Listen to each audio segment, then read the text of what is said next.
Ben Gomes-Casseres. Usually when people talk about a remix, they're talking about music.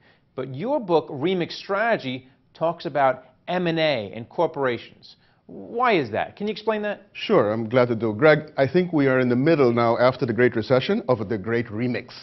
By that I mean that companies are remixing their assets with assets of other companies to create new value. It's like playing cards. What you have in your hand is a combination of assets, and if your combination is better than somebody else's combination, you can get competitive advantage from that. So remix is the process of taking assets from outside your company, capabilities, and mixing them and combining them with your own.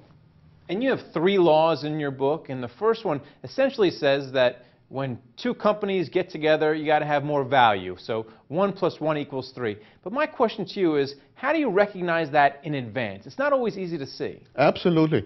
Not only easy to see and not easy to actually get it done. So the first law says that there has to be the potential to get that kind of value. Look at InBev and Miller right now. Do we know that they're going to be able to create value by coming together? It's like 2 sumo wrestlings trying to hug each other. And do we have advantages of scale? Do we have advantages of cost savings? Do we have even marketing advantages? And those are the things that you have to sort of plan out and see whether they're there. Once you know that, then you can get into the details of how you put it together and how you split the value.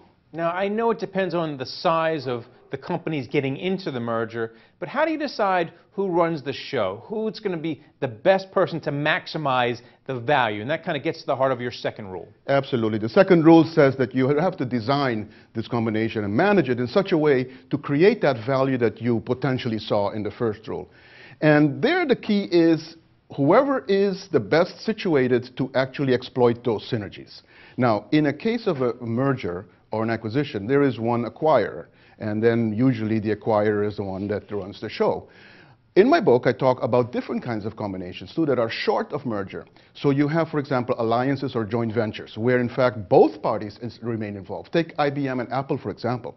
In their alliance around mobile computing, they have to share ownership, they have to share equity, they have to share decision rights. And that is, in fact, many more challenging, perhaps, than merger, although all of them do struggle with this idea of how do we put it together and who runs it. And the third law is about keeping everyone motivated. You know, how do you keep people motivated once you get all these new employees from another company, they're mixing with you, and you want to protect your territory? So how do you keep everyone on the same page? Right. Well, I mean, I think what you just said, you have to protect your territory, is probably one of the causes of failure. So if you're going to produce a combination, 1 and 1 is 3 is the value you want out of it, but in fact it has to act as if 1 and 1 is 1. And that does mean that the parties, even though they may be still separate, like IBM and Apple, should work together. So take, for example, Renault and Nissan. That's a very long-standing joint venture. We can see what has come from it.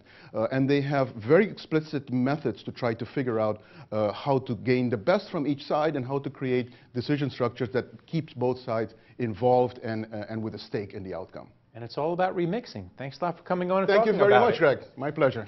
And thank you for watching The Street.